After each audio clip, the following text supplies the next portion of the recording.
Here in episode 3, Inside Whissel Realty, you're learning from a third-generation real estate agent turned listing manager, turned listing and transaction coordination manager, now director of operations for the #1 team in San Diego, and consistently a top team in California, in the country, and in all of eXp Realty. Our guest is Shannon Youssefi. Throughout this conversation, you'll hear how that sales background informs the approach to operations, how moving from listings to transactions to operations overall and unifying the tech stack in that process became the backbone of their sales funnel.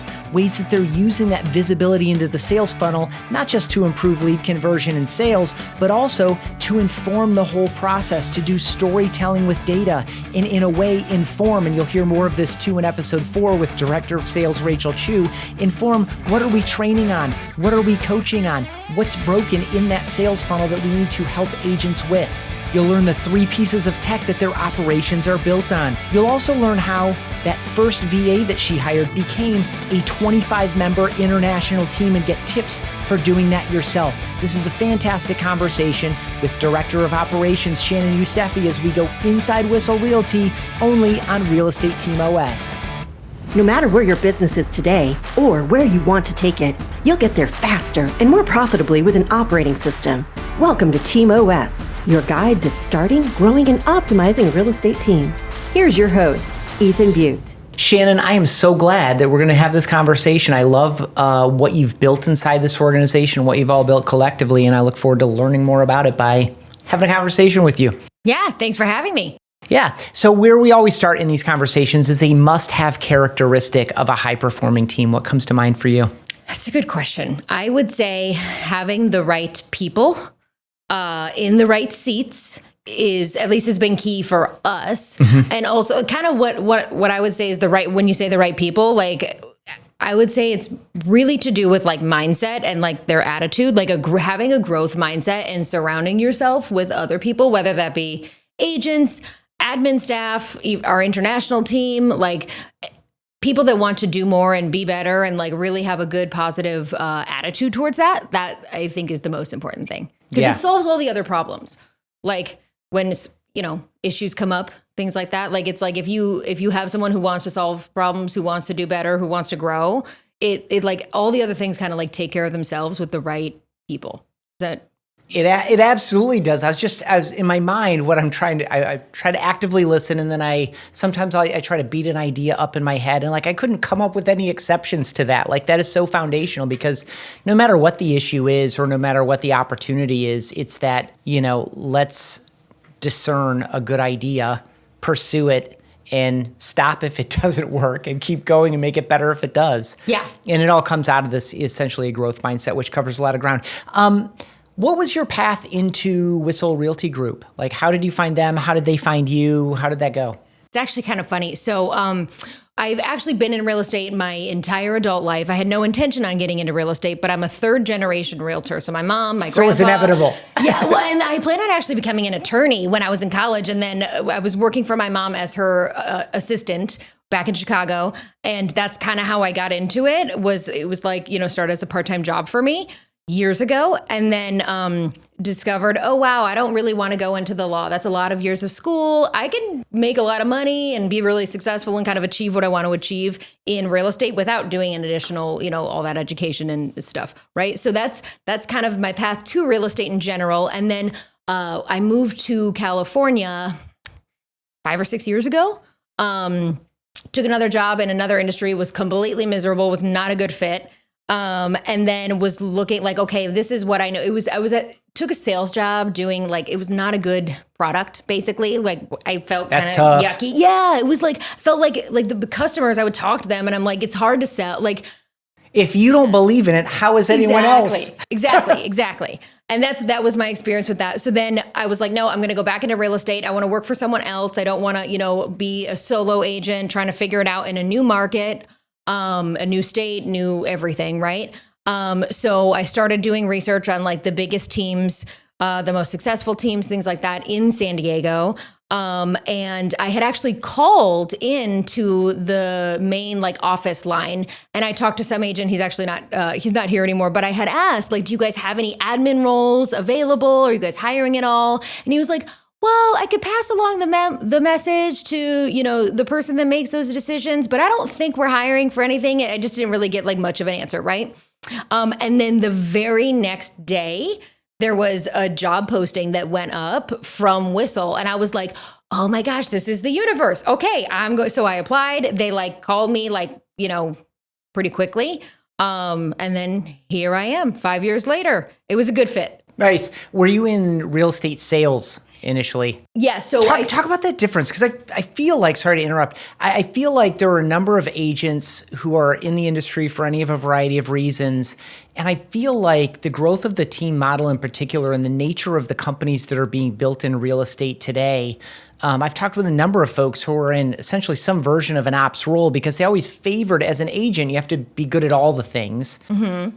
But when they looked at what they liked and what they didn't like, they really favored like systems, structure, process. And there are opportunities for those people that are outside of sales. Yes, exactly. So I started off as an unlicensed assistant back in Chicago, and then became a producing agent, got my license, was actively selling real estate for several years. And then once I moved here, I was like, no, I want to get back into that admin role again, mostly for just like the especially being in a new market and things like that. I wanted the security of being able to learn and things like. I actually intended to get back into sales at some point, and then that didn't happen. It's a good opportunity, and I was like, no, I'm gonna stay the admin role, right? Because I got promoted, and then we've got a really good structure here. But yeah, and that's actually one of the things that I think really is kind of unique almost. Like a lot of people do come from an ops background, but a lot of times agents themselves are like, they have like a sales hat on, right? Where it's like, they don't want to do all the paperwork. And that's part of the reason why real estate admin people have jobs, right? Like we need the agents just as much as they need us, and we keep their heads screwed on straight and all that stuff, right? So it's very much a mutually beneficial thing, but I do think it's a unique kind of skill set to have done both at a high level, and being able to understand and kind of marry those two things together in the way that they really need to be connected. Yeah. Yeah. Absolutely. And I mean, because at a minimum, empathy is based in understanding, and the idea that you've been on both sides of that relationship and been in both of those seats allows you to serve them more effectively. Describe the director of operations role as it is today. Like, just scope it a little bit. Like, what are your core responsibilities? Yeah, so I oversee the people and the processes, quite a bit of like our tech stuff too, for basically all the positions that are outside of like sales and marketing mostly. So it started as like, I started actually when I took the job at Whissel, I started as a listing coordinator, and then just worked my position now didn't exist at the time. We didn't have that at the company. And it was something that we created as we grew and really had a need for. It started as like overseeing the listing management and transaction management departments. And then kind of grew into, like working with our in-house photographers and our field coordinators. And then now it's really become much more of like, I oversee the people and the processes for basically anything like leverage. So we provide leverage for the agent's time, right? Where they can get more time back in their schedule to go sell more houses, because that's what we really want them focused on. So I oversee the teams of people. We have like an agent concierge. We call them the ACE team. It's Agent Concierge Experience. And it's basically like a group of people that do a bunch of admin work that's not specific to a listing or a transaction, but it's admin-oriented things. So it makes it so that the agents don't have to hire an assistant like for a very, very long time until they get to, a really high level of production. They have people that can help them put together, open house tours and booklets and things like that, scheduling showings, all that type, writing offers. So I oversee that team, listing and transaction management, and then also like our HR, and kind of I liaise a lot with finance as well. Okay, that's a lot of stuff. Mm-hmm. So who are you talking with every day?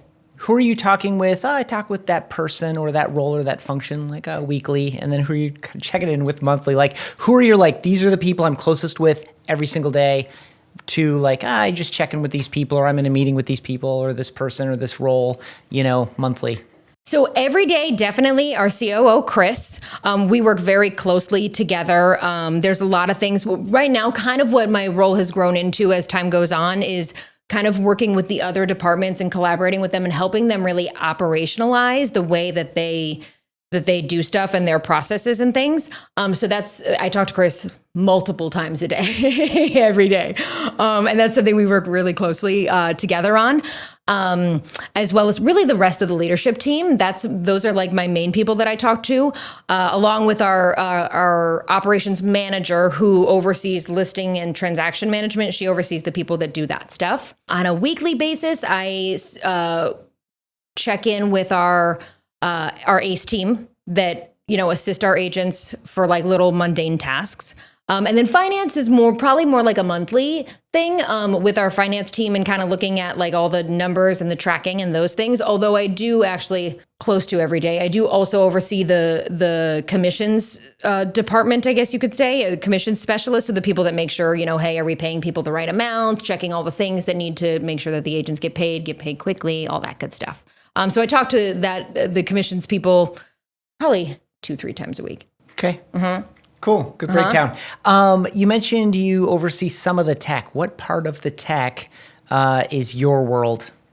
So one of the actually first things that I did when I took on my new role was we had a lot of tech and we had a really cool like systems and processes, but none of them talked to each other at all. And that was actually something that kind of naturally came about because I'm kind of just like a naturally curious person in general. So it was, as I was listing manager, the transaction managers, those two things, we should be using the same system and talking to each other, right? But we didn't at the time, right? So it was like discovering that just out of like, hey, how do you guys do this? Or what's the process for this? Or like kind of just asking questions kind of naturally like progressed into, oh, wow, we have a bunch of different things that are all kind of operating separately and will be a lot better and a lot faster and a lot easier if we connected them together. So that's one of the main things that we did. I worked really closely with Chris on that is, okay, when an appointment gets set, what needs to happen? And then as we move through the funnel,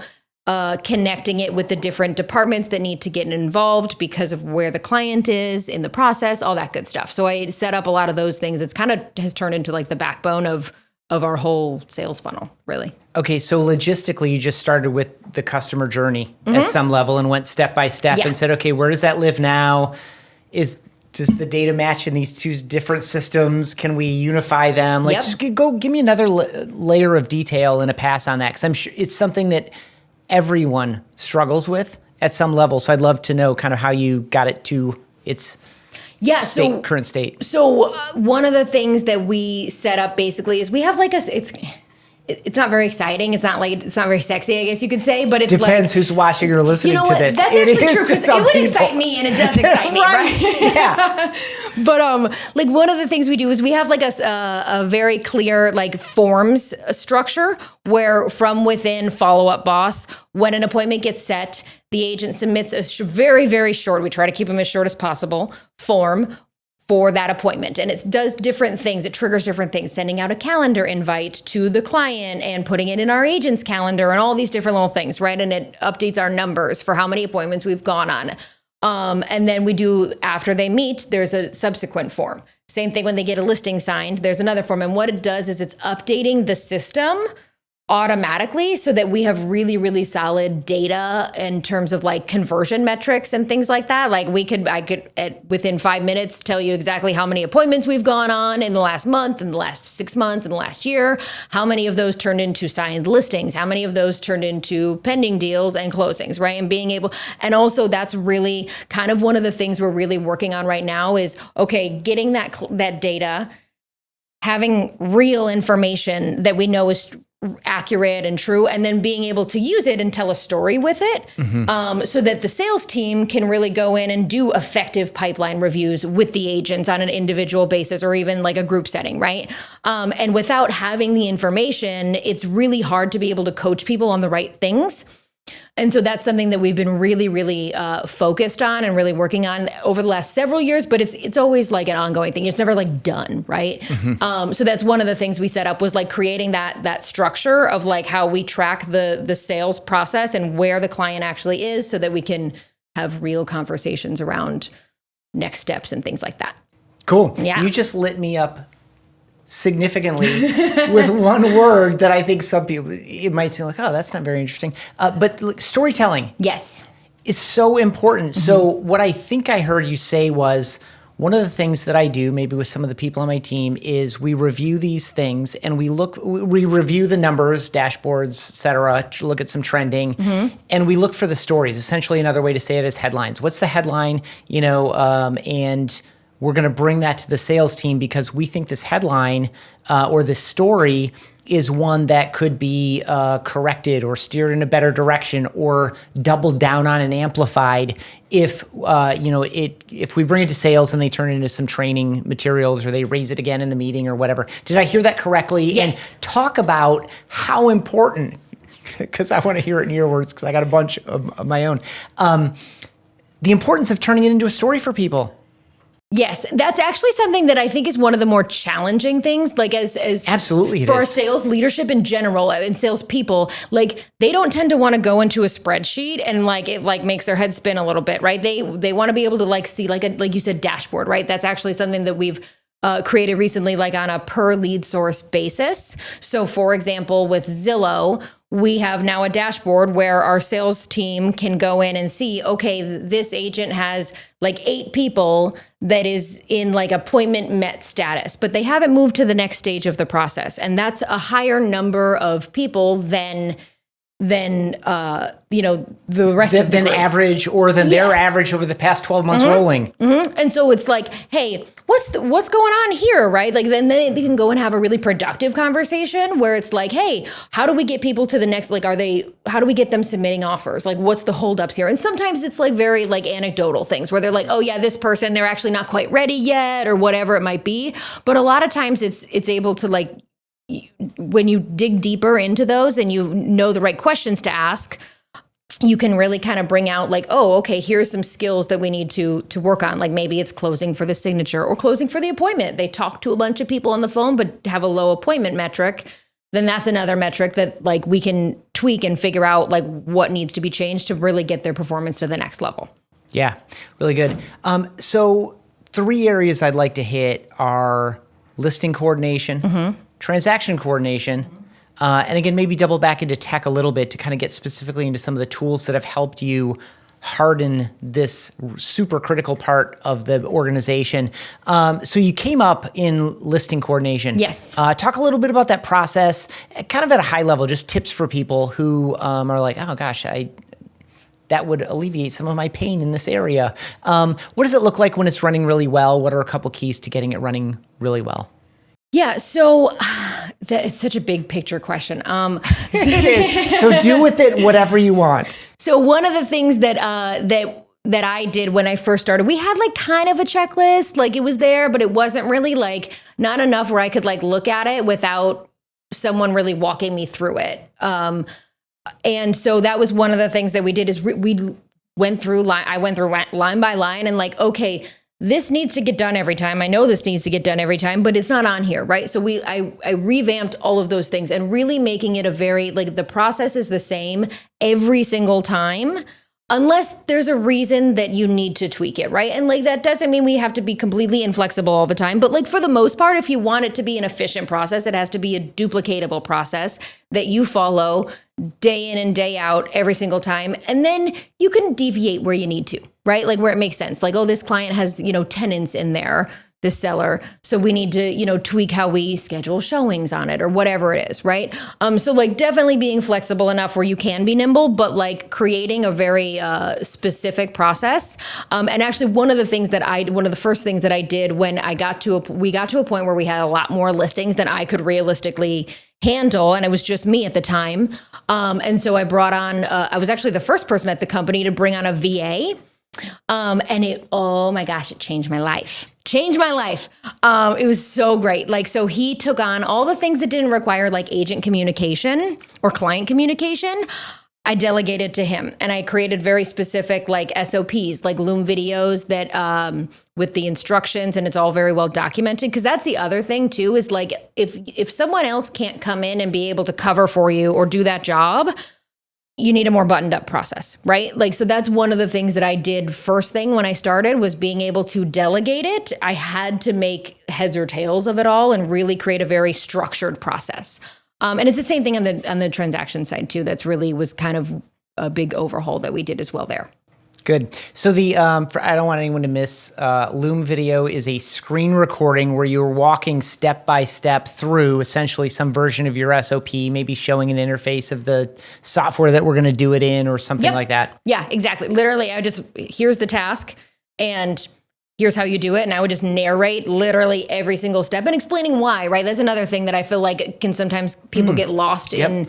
If they don't realize why we have to do something a real specific way, because especially on the ops side, I feel like there's little nuances. If you don't check this box on a contract, there's all these other domino effects that can be, screwed up because you forgot to check a box, right? Mm-hmm. So like that's the stuff where I really went through in detail, narrated exactly what I was doing, why I was doing it, and then was able to delegate it and really, really scaled to the point where now we have like 2 people that do about 100 listings. At any given time. So right now, like they're running between 90 and 100 listings total. And that's like signed listings, active listings, not our escrows, that's separate. So really scaling that up and providing clear instructions and giving yourself clear instructions too was key for scaling if you that. can't teach it, you don't understand it as well as you should. Yeah. So you talked about, previously, you talked about this idea of let's design it for, I'm putting it in my own words now, 90% of cases are going to fall within this standard thing. So this is a replicatable, duplicatable process. What's your philosophy on, because I've heard it both ways in these conversations. One of them is, well, when we have an exception and it's an exception that's happened before, let's make a sub-track for that too. Or is it, listen, this is going to cover 90% of the cases. This is about how we do it. And as in your own words there, you have some flexibility where you need it. Do you think you make separate rule sets and now we have, this is track 1 and here's 1B, 1C, 1D, 1E. You're probably not going to use 1D except 1% of the time. Mm-hmm. Like, do you even bother making that type of detail for exceptions? That's a good question. So I think it really depends on, for me, it's the nature of how often it really comes up. For example, if we have a different process, I think I said earlier, scheduling showings, right? So when we schedule showings on our listings, on our seller transactions, if it's owner occupied, we do it one way. And if it's vacant, we do it another way. Those 2 situations are going to come up 50-50. Like it's going to be half the time someone lives there, half the time someone doesn't. And so that's significant enough where we absolutely will have like a 1A and a 1B. I would even say, actually, we do have another process for tenant occupied properties. But if it's like some weird thing where there's like roommates that live in the house in the random room, you know what I mean? But the owner actually lives there, okay, we don't create a process for that because it happens so seldom. And then I feel like there's a point where you kind of overcomplicate the process and it makes it harder for people. Yeah. So there's kind of a happy medium, I think. And it makes, if it's really, if I'm never going to see this situation again, I'm not creating an SOP for that. But if it's going to come up, I don't know, 5 more times, 10 more times, and I don't want to have to answer that question to my team every time, I better create a process for it. That's kind of my metric is do I want to answer this question again? Am I going to need to answer this question again? If the answer is no, okay, fine. We'll just handle it as if it's a one-off type thing. Yeah. Does that make sense? Does that answer your question? Yeah, absolutely. Yeah, I just want to know how you think about that. It's perfect. Transaction coordination, that was at some level new-ish to you when you took that. I think that was your next step after leading listing coordination was to also take that over. What did you inherit? What excited you about it? What kind of I'm sure you got it all dialed in, but what did you inherit and what were some of your first steps in kind of getting that the way that you were comfortable and confident in? Yeah. So I think I mentioned earlier, we basically had 2 separate, people that were operating completely separately at the time. And really those 2 things are very connected. It should be a really seamless experience for the client, right? Where the listing coordinator's like, hey, I'm handing you off to this person now, take their hand and now they're going to take you the rest of the way, right? And so that was one of the things that we actually used to have quite a bit of confusion on is because actually as listing manager, we used to do it where the listing manager was still kind of sort of involved throughout until closing. And that was one of the first things we were like, this confuses people. We got to change this, right? So that there's a clear handoff. Honestly, it confused our agents. Half the time it confused us, like the people doing the job, which is a huge problem, I thought right? you did that. I thought you said that. I Yes. thought you sent that. Hey, did you do this yet? Like all the time, all the time. So having really clear lanes as far as like, okay, this is the point. At this point, I am no longer working on this file anymore. And at this point, you're picking up the file through closing, right? And having very clear distinctions as far as who's doing what, which I think actually really, it gives people, it reduces stress quite a bit. I've found if people are like not sure what to do, it's like, you can kind of feel like you're floundering, especially when it's like at scale, right? Like when we have 100 listings, we need real clear definition of like, here's what I'm doing, here's what's expected of me, here's when I no longer am working on this listing anymore, right? And so it's the same thing on the TC side, where we really revamped that and made it very clear. Okay, here's when the TCs come in. Here's the things that they now need to start doing because the listing side's not doing that anymore. And then there's kind of give and take and evening those roles out, so to speak, so that it's not too lopsided. But yeah, that was one of the first things that we did. And also putting them all, we basically put everybody into one system where before it was like they were working through like Google Sheets or something, I think. And then I had been working through Monday and then Trello previously. Like it was like system overload with a million things. So we got everybody on the same one. We actually don't use any of those anymore. But we got everybody in the same one so that like they're not having to do duplicate data entry. They don't have to collect all this info and put it in their own system. It's already there, right? So that's another big one that and it's always kind of a ongoing process. It's never done.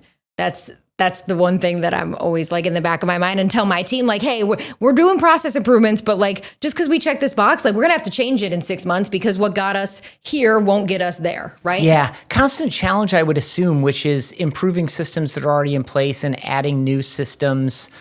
In a lot of my work history, it was really easy to create new systems. Everyone's excited about something new. We have a new process, we have a new thing. But having the discipline and carving out the time to go double back, collect feedback, and truly refine something is much harder. How do you find the balance between those two things? It's really easy to get shiny object syndrome. I feel like, I don't know, maybe it's just because I'm in the real estate world, but I feel like us in particular, there's always some new thing. There's always some new lead source, some new CRM, some new whatever it is, marketing stuff, right? Like I feel like it's really easy to get shiny object syndrome. And then it's like, wait a minute, I have three systems that all do kind of the same thing. There's like some overlap. So I would say it's also kind of challenging in my eyes because an admin person kind of by nature tends to be like a little more resistant to change. And it's actually kind of funny. We almost have the opposite issue here at Whissel where our admin staff is like, let's do it. This is going to make my life easier, right? But that's because we're very protective of we only make a change if it really truly does make sense for the business or for the role that is using that tech or whatever. Whereas our agents, I feel like they sometimes, oh God, another new thing I have to learn. Like they definitely get system overload and are a little more resistant to it, more so than even our admin in a lot of times. It's a challenge. I feel like you have to have a happy medium. If you're protective, that's kind of my philosophy towards it. Like we always have to grow. We always have to change. Like things move very quickly. And that means that we're going to have to automate something that maybe wasn't automated before. And for the most part, if you can get people behind the reason for the change and make it so that it really is making their lives easier or like take stuff off their plate, most people are good with it. They're like, oh, cool. Yeah, let's do that. And then they're excited about it. Yeah, it's the power of storytelling again. Different type of story. Yeah. The previous one was turning data into a story, or a set of questions. This is a little bit of a double back, but it's something that I know that a lot of people struggle with, which is, you're talking about the handoff from listing to TC. I know a lot of agents like to stay involved throughout that process. What's your philosophy? What I think I've heard in the conversations I've had so far, especially with like the ACE team, is let's take everything away and have them focus on, connecting and writing contracts and closing. But how does the agent stay involved, or does the agent stay directly involved? Is it up to the agent? Is it up to the client? Or is it up to the system?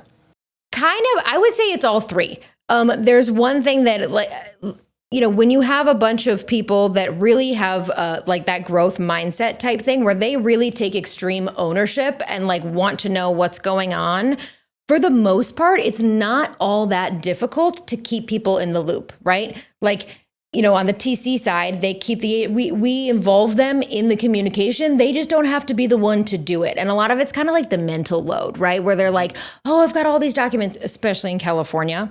Okay. There's so many things here. I remember when I moved here, I was like, oh my gosh, why is there so many disclosures? It's crazy. And so like all those little things, the agents get lost in the sauce on it. They don't want to be responsible for it. But we do keep them in the loop. We do a group text with the client where it's the TC, the agent, and both the sellers or both the buyers or whatever it is, right? And so we try to keep all the communication there. That way the agents know, hey, I just sent you guys a DocuSign or whatever it might be, like little things like that. Or hey, we've got the photo shoot booked. So we keep them very involved in that process. We CC them on everything. So for the most part, it's really not all that difficult. I feel like sometimes it's a little over-engineered where people get panicky about it a little bit. And it's like, no, wait, actually, I do know what's going on. If I just look at my text messages, I can see what's happening, or my emails, I can see what's happening. We do also have like an integration where our transaction management system connects with the CRM with Follow Up Boss. So they can pop in and see like, okay, here's all my dates, here's all my deadlines. They have full access to as much as they want access to. And for our more like high C agents that are like all the details, they proactively are looking at that stuff, paying attention to that stuff. Whereas our high D agents that are just like, nope, I'm on to the next thing, but like they're just moving real quick. Those people are like, cool, you got this, sweet, I'll see you later, tell me if you need anything, right? And it's also defining clear roles where it's like, hey, we do all the things unless it's a negotiation. Like I can't help you with the negotiation. So if whether it's inspections or things like that, that's where the agents know, like that's something that they need to advise on. And we also just make a point of like, hey, if this is something that like, I feel like might be questionable that I don't know that I should handle for you, you should get involved. Like we just get them on the phone and say, hey, this is going on. Your client just called me. They're kind of wigged out about this. I think you should probably have a conversation. And it's not all that difficult if you're intentional, I guess I would say. Yeah. So it's partly circumstantial. The agent needs to be involved here, and it's partly personal. Like my personality type is that I like to be involved, and your systems allow for anyone to look and see where this thing is at any time and make the next right decision for themselves, and ultimately the right decision for the client. Yes, exactly. Cool. You mentioned a few pieces of tech. Obviously, Follow Boss is kind of the hub of a lot of the activity, but what are some other core pieces of technology that you rely on? And that your team relies on? Yeah, so we use Follow Up Boss is like the beginning stages, right? That's very much all the agents use that. That's like our kind of core thing. We also use specifically for listing and transaction management, we use Open to Close, which also has a Follow Up Boss integration. So that's how they can come in and see things in real time and where things are at, which is incredible. It's been like a game changer for us. And then we also, most of the company actually, like the admin staff, which is, I'm more admin facing than agent facing really. And so most of the admin staff, we use Monday.com as kind of our backbone. That's where everything kind of lives for the company, all our, records and all that good stuff. Would you characterize that as project management? For someone that's not familiar with Monday, like what would it compete with? Yeah, it's a project management. Exactly. Yeah, it's kind of similar to like Trello or Asana. Those are two, ClickUp. They all are real similar systems. But yeah, so we use Monday.com very heavily. And kind of those three things all work kind of in conjunction together. Because what Monday allows us to do is like take kind of like data and make it digestible. It's where a lot of our stuff lives. Things get logged in FUB, but they also are logged in a way that our data scientist can come in and pull numbers and all that stuff real easy. Cool. Tell me more about your data scientist. She's a gem. I love her. So a lot of the times, like the things that we want to like talk about or like analyze or whatever amongst the leadership team is stuff that's really tedious to put together reports on, and it might not be the easiest to access, right? Like depending on what it is you're looking for. And so she takes stuff from all different systems and like puts them together and compiles them. And she's got like a regular schedule. Like she does all our Zillow numbers on Mondays. She does all our segment accountability for the agents twice a day. So she's got like a regular cadence so that she's proactively sending out the reports that tell the story to the people that need it on a regular basis. She's great. Cool. Did I hear correctly earlier? I'm kind of doubling back now. Did you help spark the growth of the international team? Yes. Yeah. How did that go? And, for people that, I think there's some confusion around the, right ways, effective ways to work, to build an international team and to work with folks in that way. Like any tips for people? And what was that growth period like? So you have like 24 international team members-ish? Yep. 25. Okay. Mm-hmm. Oh, good. That's pretty close. But I think you started it. Yes. How did that go? It's actually kind of a funny story. So when I'm way back a couple years ago, when I was listing manager, and I really reached a point where like I was like at capacity, I could not do anymore. I was, kind of working myself to the bone, right? And so I went to Kyle and I was like, hey, I need help. I need like an assistant, or we need like a second listing coordinator. Like I can't, this is not sustainable, right? And he challenged me, as he usually does. That's his way, and we love it. That's why we're all here, right? And have been for years. That's one of the things that's so cool about your team. Yeah. You know what? If you can't run with the big dogs, stay on the porch. That's the way I think. Like if you're not here to grow, like you might as well not be here at all, right? So he challenged me, and he said, "Hey, I've actually heard about a couple of people that have worked really successfully with like virtual assistants. Before we talk about getting a second person, like I really, really want you to look into this." So he kind of told me that he wanted me to do that first. And honestly, I kind of went into it with my doubts. I was like, I don't know about this. I don't know if this is going to work. Like, how do I communicate with them? Are they on the same time zone? Like do they work on the same time zone as me? All those little things where I started to like maybe spiral a little bit. I went into it like, okay, he's never going to get me another person here in person.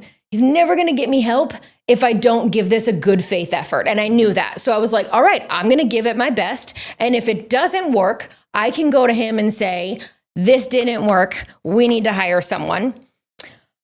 And I can say that like with conviction and really mean it, because I did give it my all and I really tried to make it work, right? Or I figured on the flip side, if we can get someone for a lot less, which is, probably not so nice. Like, I feel like people are funny about this, but like it's a good living for where they live. Like they support their families. They do well, right? But if I can pay less for someone to assist me, then I could probably go back to him and be able to like have a little ammo for paying me more, right? Like getting a raise. So I kind of went into it like with that mindset, which is probably not like the healthiest or the best answer that I should give, right? But that's honestly just the truth, right? You started with a good faith effort though, so that's positive. That's the thing. Well, and so I went into it and I was like, oh wait, actually, this totally works. And it like completely changed my life, where I like all these busy work things where I'm like, even just entering a listing into the MLS is so tedious.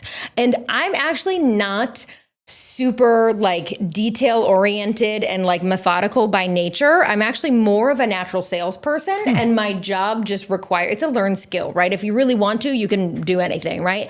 And so my job requires me to be more methodical. But I don't always enjoy the methodical things. It doesn't like energize me and make me excited. And so being able to like hand those things off to him was incredible. And it put so much more time back in my day. And I was actually able to do like all these things that I was like, I really want to change this. I really want to tweak this or whatever, but I never had the time for.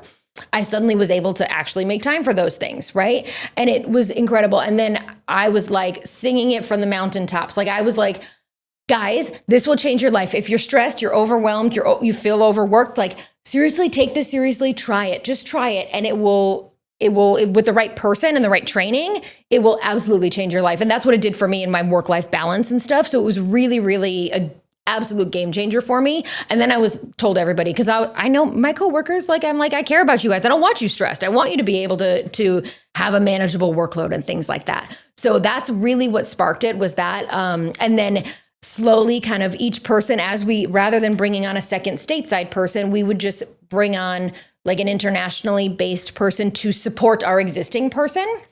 And that's where we really all were able to get a lot more done in our 8 hours, is because you have someone helping you. You mentioned the right person, and I think the right process or the right systems. Yeah. How do you know you have the right person? And besides maybe Loom recordings for repeated steps and things with a little bit of why, I don't want anyone to forget that step either. Any other, like, how do you know you have the right person, and how do you know you have the right maybe work assigned, or that it's set up the right way and that it's going to be successful? Yeah. So one thing I learned the hard way very quickly is that once you've delegated something to someone, that is their task from then on. Having clear lanes, right? Like if I record a Loom video, if I have given you instructions, that is now your thing to own, and I'm never touching that again. And having clear lanes like that was key, because in the beginning, that's not necessary. I would be like, oh, I'll help out with this and this and this. And then it caused confusion. And it was like we were doing double work or something, whatever. Like I learned those things. There was definitely like a learning curve in terms of training and all that fun stuff. But that was one of the first things that I learned, is having clear lanes, making it very clear who's doing what and not deviating from that, right? And then the other thing is, you don't really know that you have the right person unless you have the right process or the right training.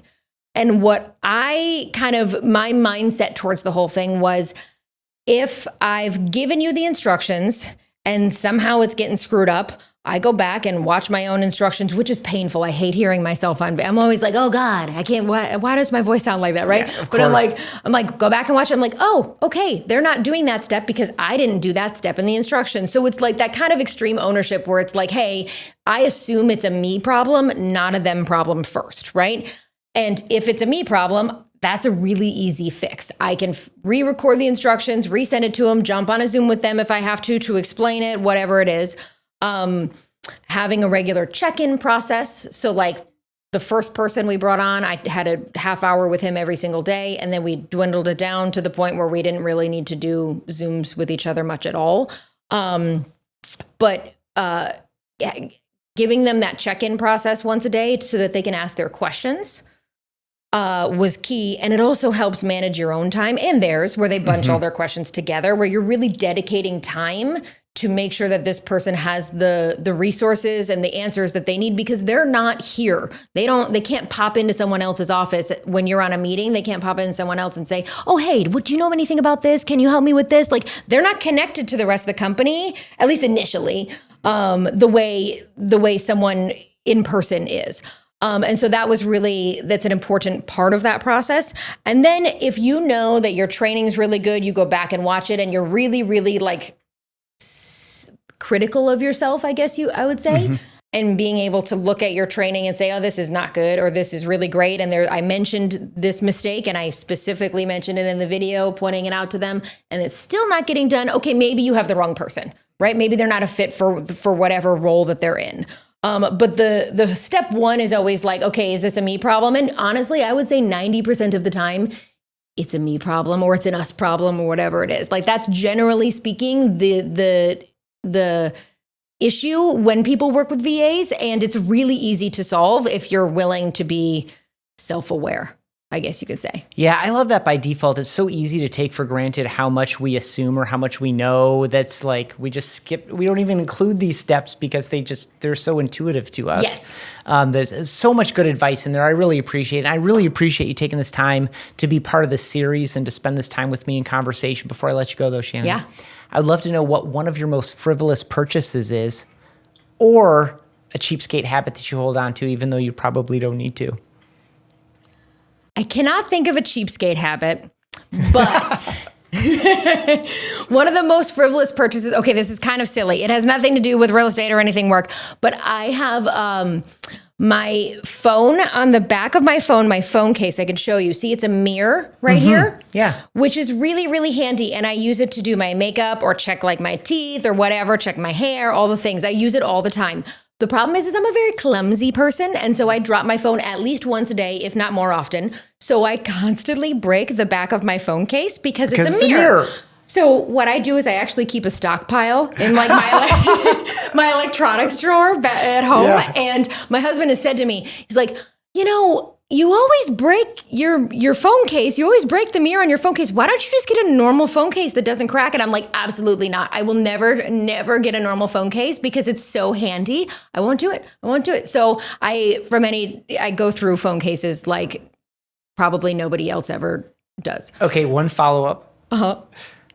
I think I know the answer, but why not just use the flip around on your camera as because that's how I think people do it that want the effect that I feel like the mirror is just a much better resolution than your front-facing camera. Has that been your experience? Yes, it's a better resolution. Also, it's really easy. Like if I'm literally before I walked in here, I pulled out my phone. I'm like, okay, does my hair look okay? Yeah. Okay, cool. You don't have to I don't open pull up out the my camera, flip it around. Yeah, exactly. It's just a lot more convenient. Okay, cool. It's actually a pro tip more than a frivolous purchase. So that's really good. It feels silly because I replace them all the time, but yeah.